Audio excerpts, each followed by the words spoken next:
Alright, I'm Oscar with Detail Groove, where I help you start and grow your car detailing business.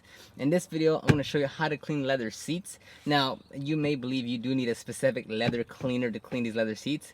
That's absolutely not true. You can use an all-purpose cleaner for 99% of everything in the interior. So that would be for the headliner, the steering wheel, the leather seats, the fabric mats, the cloth mats.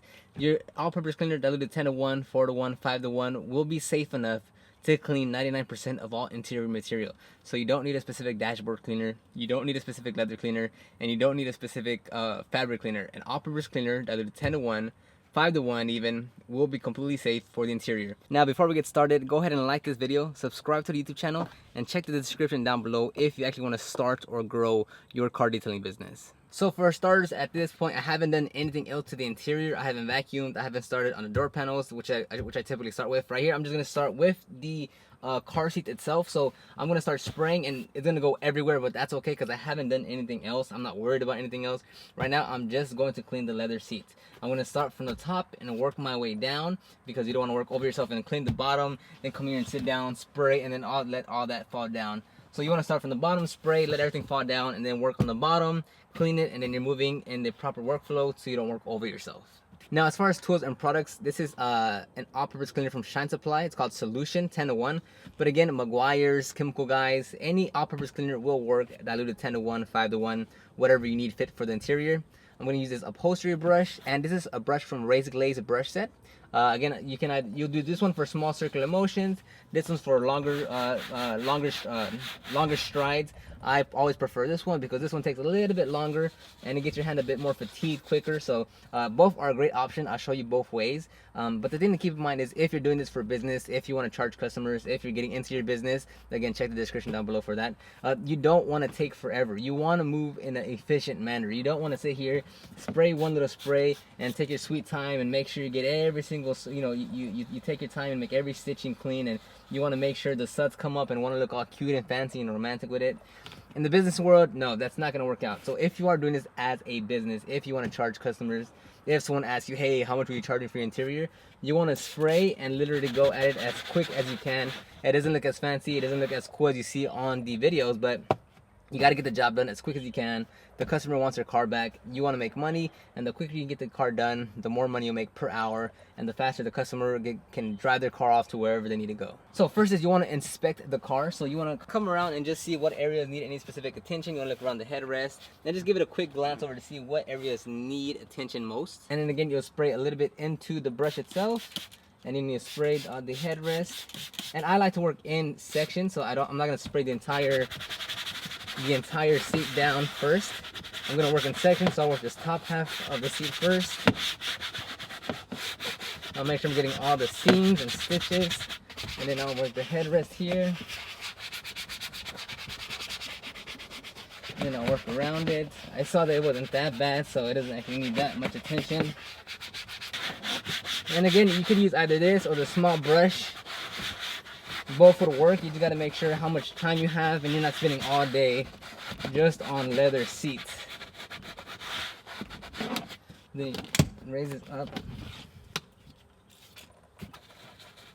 Now because that brush is a little bigger, it'll not fit everywhere, so here you can actually use a small brush to agitate all the tighter areas. And again, you can see I'm not moving slow, I'm moving as quick as I can with this.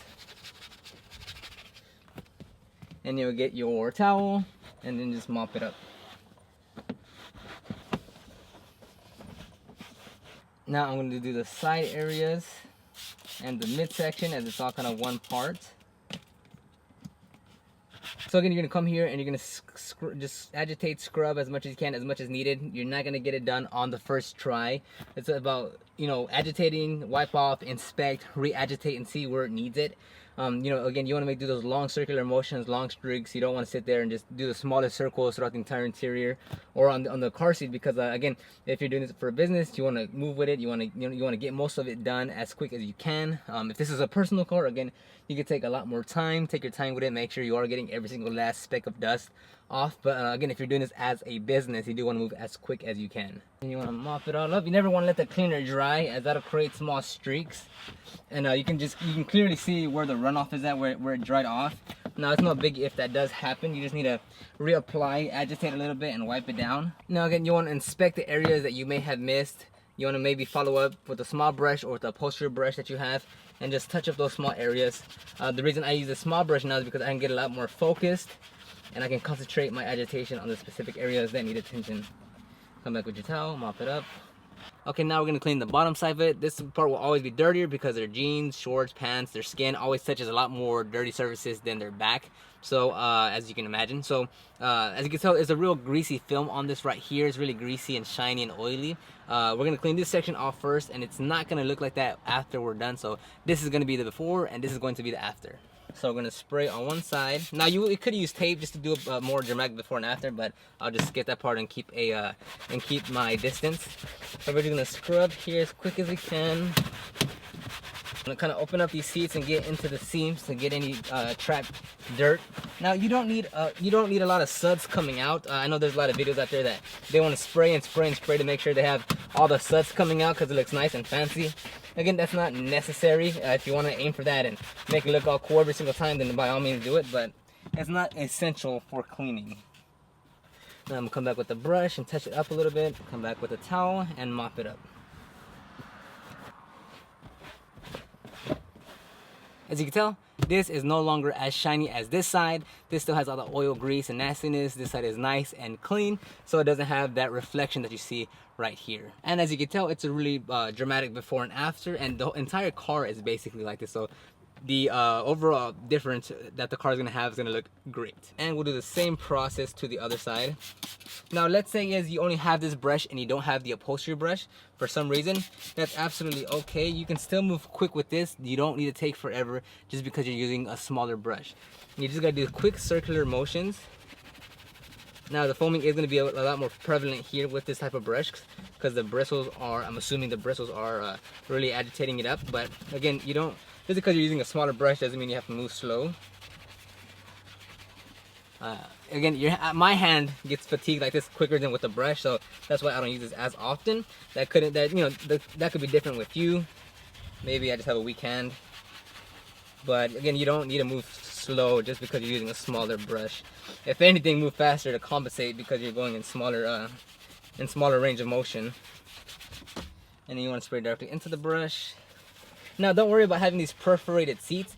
If you're worried about it getting in there, once you're done, you can turn on the heat, and it can just dry it out like that. Again, this seat is really, really bad. And now we're gonna clean the armrest area. Now I could use the bigger brush, but because it's a smaller area, and it's kind of a better fit if I use a smaller brush, so I will be using this brush. We're gonna spray the cleaner into the brush, and then work in circular motions. And you want to make sure you get both sides, because again, if you're looking at it from one angle, it's gonna look great from here, but again, if you're not checking it from the other side, then you could easily miss some spots. And again, if you're doing this as a business, the customer is gonna notice that, and they're gonna say, hey, I'm paying a detailer and he didn't pay attention to the details and he missed a spot. What the heck? So you're gonna be cautious of that to make sure you're getting all the parts, all areas. And again, it's all about cleaning and checking, cleaning and checking, cleaning and checking. So I'm gonna wipe it off. Now might as well just wipe this down since it's open. Inspect your works to make sure everything is good. You want to look on all sides, and it's looking good. Now look, we're gonna work on the bottom side. Same process as we did before. We're gonna take the upholstery brush and just agitate everything.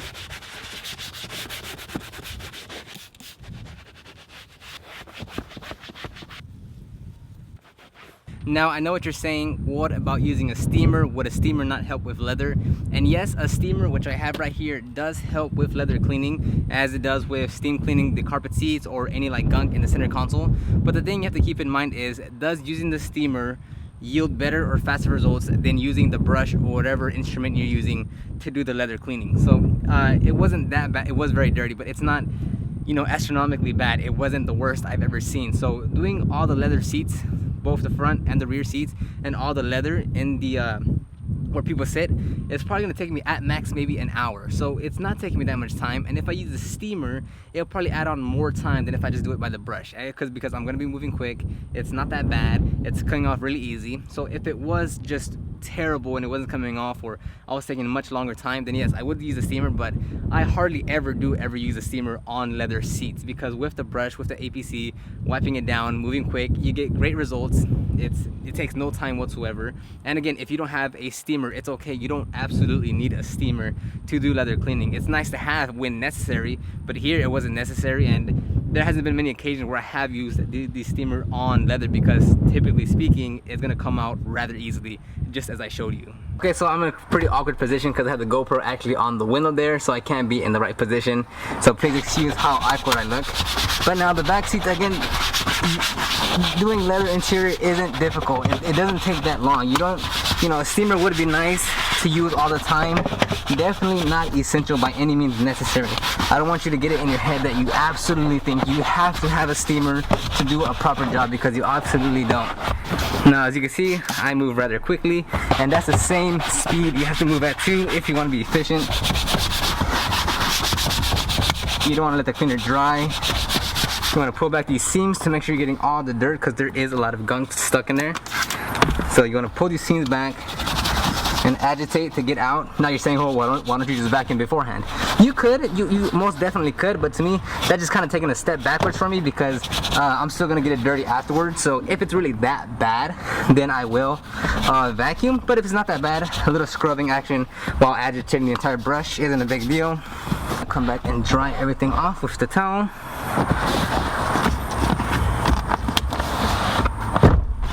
Now again, you always want to check this area. I've actually seen quite a few detailers miss this area because they think, it's not going to be used.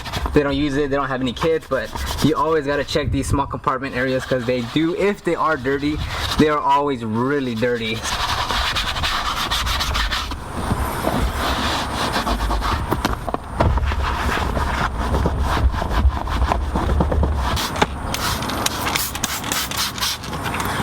And when you do have dirty interiors, you do want to take advantage of it and take that time to take 50-50 photos. That way, if you're just starting off, you have photos, you have a portfolio to share on Facebook, on Instagram, to make YouTube videos out of. So if you are just starting off and you do have a smartphone which has a decent camera, actually, well, most smartphones now have a decent camera, you can take great quality photos, and you can take video, and you can montage it together and show the before and after. That way, with one car, you can have before and after photos, the before and after documentary of the videos, and that's just great content for you to post. And then if you're still in the beginning phases, you want to ask every person that you detail to leave you a review on Google or Yelp, and at the minimum Facebook. And that concludes the interior cleaning. It's now 2 hours later. The car is all done. Again, it was a full interior cleaning, so top to bottom, front to rear, everything was cleaned. I think it took me in total today around 4 hours, but that's because I was shooting these videos and I was talking to the people. But realistically, if I had no interruptions whatsoever and I wasn't recording, I could have completed this vehicle, the interior, in about 3 hours, I'd say. So again, you don't need the steamer, you don't need all these fancy tools. Work fast, get a workflow system, get a system that you can follow every single car, and you'll be able to crank them out a lot quicker than if you want to throw every single last tool that you have at that interior or exterior or whatever you're working on to try to use everything that you have, when realistically you can cut it down in half and increase your production time to finish quicker. So hope you liked this video. Like this video, subscribe, leave a comment down below, and I'll see you on the next video. And as always, click one of these videos to like and subscribe. Watch the next video, one of them.